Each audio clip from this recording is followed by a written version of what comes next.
Right, hello and welcome to the first video that's been done in the gaming shed, as has been affectionately called by many over the years. Yep, back no longer in Edinburgh, and back doing hopefully some analysis that can provide you guys a little bit of an insight. Now, what this is going to be is essentially me putting my DSC analysis model into practice. And because I've gone through bits of this VODs, I've used it and I've drawn some things from it. Now I'm going to go through some of the rams that I've picked up and share that with you guys. So it's going to form a bit of a crossover between just a pure analysis video, a pro analysis video, and also me just showing how the DSC analysis can be put into practice. So the first round I want to pick up on is sort of this pistol round where you first get to see the comps that the teams are running. Now, Fnatic is running a pretty standard comp, pretty meta comp. So bear in mind that this is still on the patch where Chamber has two trademarks. So he's got two trips to put on the flank. And Fade is obviously in use. Now, Fnatic's not too new. Obviously, the core of these three, the KO, Chamber, Omen, is pretty common and pretty meta up until this point. Maybe you'd have seen a Killjoy swapped out for the Chamber, but a lot of teams running Chamber just due to the impact they can get. Now, what's different is obviously these two. Fade Raze combo. Now we're seeing that a lot on maps like Bind, Icebox, Ascent, and that's really grown into the meta very, very quickly. Now, on the other side of things, FPX have almost gone for the old meta comp. You've got an Omen in here, you've got a Chamber, you've got a KO, again, still got the same three. Now you've also got a Sage in here, which previously used by teams like Knights in NA and a lot of other teams that want to do something a little bit different. But they are also running Fade. Now, the key thing to note, and that I've taken away from this, is the lack of a duelist on this team. Now, FPX have run no duelist comps before. It's rare that we've ever seen it from any team on Ascent. And they've not gone for like a triple initiator setup. They've stuck to the same double initiators. They've stuck to one smoke. Said they've gone for double sentinel. So essentially, they've replaced one of these two for that traditional jet, or in Fnatic's case, the Raze with the Fade. So from that, you can. It's significant for a couple of different reasons. So first of all, it makes it incredibly easy to stack different lanes and choke points on defense. So if you imagine you've got two different chamber traps. Oh, they're actually only running one. Okay, that's to perhaps help get around this issue then. So what they've got is they've only got one trademark on the chamber. And what that means as a result is more lanes are open. More lanes can be more easily, I suppose, it's exploited because you have to commit a body there because there's less util used to cover it. Now, as a result of that, FPX have picked up the stage to make use of the wall. So what you can do is, like Fnatic have done here, is trip one part of a site. The Sage will then may come in to deal with another part. So it could go deep in B main. It could potentially be used, although it's unlikely, to maybe wall off Arch here. Or, very commonly, it's used to go through there on short, because that's the most difficult one to break.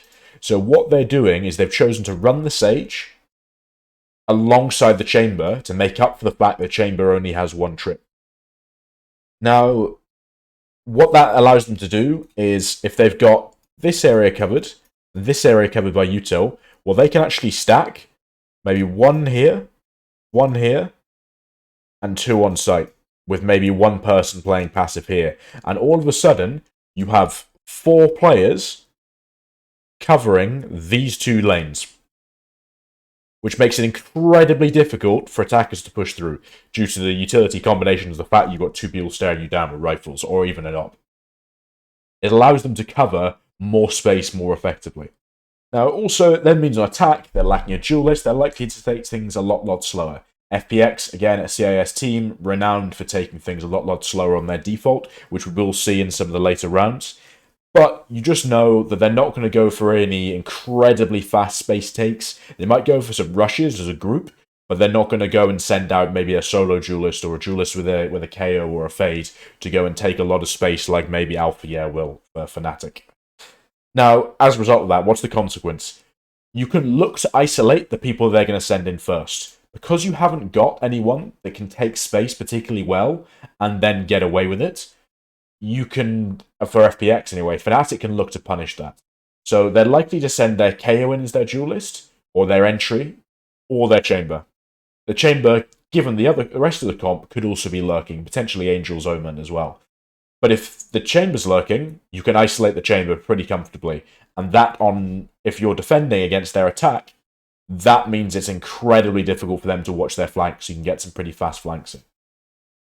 If they're pushing their KO in as their entry as well, you take out their KO, there's not too much they can do in terms of taking space, apart from just running it down with more bodies. If it's the other way around and the chamber's going in, if you get the chamber before he can take space and then TP back, or if he gets into the site and his team is still yet to come through, you can do a similar thing to the KO. You can take them out early, and they've got very, very little option to try and take the space with. Now, the next point that I want to bring up is the use of the chamber TPs. One here, one here. You see FPX win that pistol round. They go into a fast A execute with their chamber lurking, and here it's quite easy, as we pointed out just now, to isolate this chamber. But what they go for, and you'll see Fnatic do as a response, is this instant TP. So what the TPs are good for, set up here and here, is just a really, really fast rotate between the two. You can have a player in market and then have them in tree like a second or two later, which makes a huge, huge difference to trying to defend against fast hits or hits where maybe there's presence up through mids and you've got your chamber holding here against it, and then actually say the other team then, say FPX goes for a cancel and hits through a short, well, you can have the chamber instantly teleporting and reacting to that very comfortably. It allows you to get the majority of your players onto or around the site that you want to defend very, very quickly. So if we go back a second here, we can see how quickly the Fnatic are able to respond. So you see the pings going in for FPX. The knife comes in. Like the flash or smoke comes in. The smoke comes in. They know they're instantly pushed off. Fnatic recognize this hit coming in. They know that they're on eco. They know FPX are running an anti-eco. So they're probably just going to be stacking as 5 on this exec. So instantly, this TP comes across. Now, as I said, it allows for you to rotate really quickly to fight for an area that you want to keep control of. Say there's a split coming in short. This is what KO here, this is what Mystic's looking for. Is this knife comes in, it's going to tag some people in main. It's also going to clear anybody coming in short here. And he's just going to hold this space, because now that the chamber's TP'd, he can watch the smoke and watch his back, whilst Boaster then wraps round to heaven and then begins to set up their retake. But they cannot commit to watching this angle this deeply, and this smoke, and move someone in to cover the heaven aggression and set up that retake without having 3 people there. If it was a short hit, the chamber and the KO could both contest for this choke point here while still having someone cover the site because of that TP. Now, the consequence of that, what are you going to do as a result? Well, you can probably look to pressure, if you're the attacking team, pressure either into tree here or into pizza here, as you would do to break, say, a trademark that's placed here. Then you just break either this or this TP. I would go for the market one, the pressure through market and pizza, just because you're going to be doing that anyway, most likely, if you're not shock darting to break that trick. So whilst you're there, you might as well break the TP as well. However, if you want to go up through short, break it, freeze, and then go from there, you can do. Now, the other option is you can bait out the TP. Obviously, Chamber has a delay on when they can TP, so one good option is maybe go through here, fake the B split with a bit of pressure in B main maybe. The Chamber TPs, I'll do it in pink just so you can see it. The Chamber TPs to here, fight it. Then that leaves you If you know that the chamber's TP'd across to here, and he's now playing here, and you've got 3 players towards market and B site, well, you know you've got 2 on A, and there can only be 2 on A until someone rotates from here all the way towards A site. So all you have to do is once you put pressure on here, and you hear that TP come in, you cancel, and you go straight to A. Because you have unless they've stacked 1 player towards the B side of the map, and then the chamber TPs through, and there's still only 2 players there, or maybe 1 in CT, which is very, very unlikely, you are going to have the minority of the defensive players on A site, where you can cancel and just hit to. Something to keep in mind. If you're looking to recognize where those chamber TPs are coming to and from, look to bait one out, and then hit the site where they've just TP'd from. So, we get to round 5. FPX 4-0 up. Fnatic struggling a little bit. They're feeling the pressure. They're struggling to really challenge FPX's death balls. FPX are holding their patience, and then on their anti-eco rounds, they're just hitting hard together. And realistically, the rest of the time, Fnatic are doing very, very little to contest a lot of the splits that FPX are being able to execute pretty comfortably. So they call a timeout. You're likely to call this maybe just after an eco round or just before it, because the eco round gives you a good opportunity to think as well. You're likely to maybe throw something into the mix to try and get some sort of advantage, but realistically, you're not too invested in it. And that's exactly what Fnatic go to do in this round. So what they go for is a really, really nice space take through mids with Alpha. But they don't really give it away particularly quickly. And as a result, FPX haven't seen anything like it so far this game, and perhaps they haven't seen anything like it in their VOD reviews so far. And as a result, it's really, really difficult to deal with. So what we're going to see Alpha do is take a lot of space in through mid, up to here, with a smoke here, and he's just going to walk up. Because they know that FPX are going to likely play quite passive, given the fact that it's an anti-eco. And so they're just going to try and exploit that, make the most of it, and give away as little information as possible. So what you see here is you see Omen comes in here. Althea is going to walk straight up towards Fridge with the support of KO and the smoke as well. So they're playing heavy for mid and B now, and with a retake set up on A.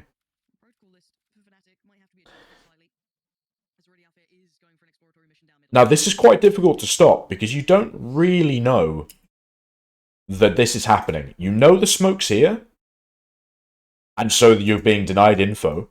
You haven't got top mid control. This is a nice haunt here to try and reveal mid to see if that aggression's happening. But actually, Alfier's gone up too quickly. He's gone straight off the mark, straight off the round start, and he's up there very, very quickly. So FPX are aware that mid could be controlled by potentially 3-4 players. They need to go and re-clear this effectively if they want to, or they can try and gamble, and then if they think that they have stacked mids, they go and hit somewhere else. I'll explain why in a second, but watch it happen first. So Mystic throws a few baiting shots into the smoke on tiles. Shao looks to clear. Alfier doesn't see them. Boaster gets picked, as does Mystic. They're trying to bait for Alfier, because Alfier's thinking, they're clearing me, my teammates need to come and support me. He gets to. The nade comes in, and from here, Alfier just goes nuts. Gets his ult up, gets the nade out, picks up the rifle, swings, and then picks off Angel. And it's a really, really nice ace in the end. But what I want to focus on is some of the team play here from Fnatic and how it sets up Alfier to get into this position. So Alfier walks up with the smoke. As a result, FPX know that this area here could be filled with players, or it could not. They actually have no idea. They can have an inkling, they can have some sort of grudge, whatever it is. They don't know what's happening. As a result, they sort of have two options. If they think it's filled with players, or they know it's filled with players, the best response would likely be leave, stack together, and hit a site. So they could go to B together by just rotating these two players here. Or the better option would be looking at the VOD. You get the others coming the other way around, and actually you just get everybody to come through spawn, through a lobby, into a main, and you just exec on A together. They don't know that's the best option available to them because they've had complete info denied. So what they're going to try and do, smart decision, figure out who's in mid, figure out what's there. Now, the reveal goes in to do that first of all. Alpha Yeah dodges it. Good. So they don't think there's anybody really up here. Now, Shao is aware that there could be someone who's dodged it in this sort of box here, pushed up against the wall. He goes to clear it himself, but actually he just doesn't do a good enough job. He just isn't thorough enough. The angles are so tight in this game, and actually he just doesn't do it. He also doesn't clear it with his Prowler either, which is surprising. I think he clears this corner by himself. He expects that to no longer need to be cleared by the Prowler, then sends the Prowler out. Now, when Alpha Ye's hearing this, he is telling Mystic and Boaster, guys, I am dead. I am dead. There is no way they don't clear me here. So what happens as a result is these guys try and take an angle to try and help. Now, Boaster gets spammed through the smoke. Or the smoke's... He gets spammed through the smoke. And Mystic tries to help him, and then they just get destroyed. Mystic just gets his head taken off by Zipan. And Alpha Yeah gets away with it. Good bit of tricky discipline. Might as well be Freiburg. He knows there's one more here. Enzo confirms it. This nade comes in, which is ideal. And obviously, as a result of this, you see the push from Durka here to help pinch. This is really, really nice coordination. Yeah, you have two guys. Boaster gets unlucky. Mystic tries to do what he can to help Alpha Yeah, but Alpha Yeah is calming how much they're doing to re-clear mids because the FPX have to establish how many are there and what the best response is. And then it just all goes horribly wrong. Fnatic crunch really, really well. Alpha Yeah hits all of his shots. Nice util usage. And then finishes up with an ace. Strong individual round from him. But a nice little bit of coordination and a really, really nice eco round to win. So, next round we want to pick up on is round 7. And this is how Fnatic reacts to the conditioning that FPX have been putting on them. FPX, as we saw in that previous bit of analysis, are really trying to make a lot out of this mid presence and the push up towards Pizza and Market. Now, what Fnatic do as a response is they have a relatively passive setup on A. Obviously, you see both players playing here at the moment. This is actually quite a nice little passive hold because it allows one to sit in this corner and watch main, and one to sit in this corner and to watch the entrance from short. Quite nice. It also allows pretty quick rotates, if needs be, back over towards B. Now, what Fnatic do as a result is they know that they're coming up through that FPX is coming up through mid. So, as a trade-off, they're going to give them mid. Give them a lot of the space through Arch and into Pizza. But instead, their reaction is going to be to take B main. And in this case, post up Durka with the operator. And just leave him there. Because that maintains them B main control as long as he's standing there watching that angle. So it's this sort of idea of push-pull. FPX goes in towards mid a lot. They're happy to give them that. They don't really want to contest for it. But instead... they say, yeah, you can take our mid space, you can take Pizza, but we're just going to take B main off you. And then you can't split on us. You can only push up through Market Pizza. And the two choke points, here and here, are incredibly hard to push through if you've got 3, 4, 5 players trying to do it. So we'll see the rewards that brings Fnatic through this round. So they take B main control with Durka. FPX do exactly the same thing as they're expecting. Smoke comes in here to allow them to try and get this split into Market. The flash comes through. And Fnatic give them Market. Exactly what they're expecting. Now, FPX, they sort of ruined themselves here. But you can understand why they're doing it. They wall in here towards CT to allow themselves to be split with 4 coming through Market out like this. But the issue they have is... Xiao's not getting any space towards B main. You heard Durka fire off that shot a second ago. FPX know that Fnatic have got full B main control. And there's very, very little they can do about it now. All they have is this. They've got a trademark up here. But they know this A short flank is completely open. Now look at how Fnatic respond to this. They basically put them in a box and just melt them. Durka's conscious of the push back out through here. Alphier repauses to here to allow Durka to just maintain B main control, and watch this. And this is the crucial part. They keep B main control the entire time. And that means that the guys that Alphier and Enzo watching a market can just sit there and focus on that the entire time. Now the flash comes through from Boaster through here, or through into market. And as a result of that, Enzo and Alphier just go nuts. Enzo just runs in, flashed, and they just put them in a box. They put them in a box and clean them up. And it all comes from this B main hold. So once Xiao makes contact with Durka, and FPX know that they can't split through B, they freeze. They don't really seem to know what to do. Now, the best response in this situation, I think, is likely to take B main control, maybe with one more player, with a KO flash and something else to push the chamber out, or have taken it earlier in the round, or just to cancel and just go down A short. I'm not quite sure why FPX didn't go for this when they get stalled here. I don't know if they thought that Xiao could take B main control by himself, but they don't.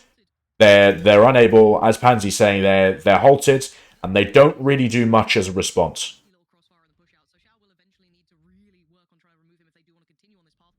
Flash comes in, and bang, Fnatic are really ready to punish them. And job done. So Fnatic probably expect them, once FPX goes silent, to go back out and hit A short, so they go to re-clear that space really quickly, but they do it with enough utility so that if they are there, which they are, they can punish them really effectively. You would not want to be in that death zone if you're FPX, because as you can see, up against Alphier and Enzo, you're not going to win those.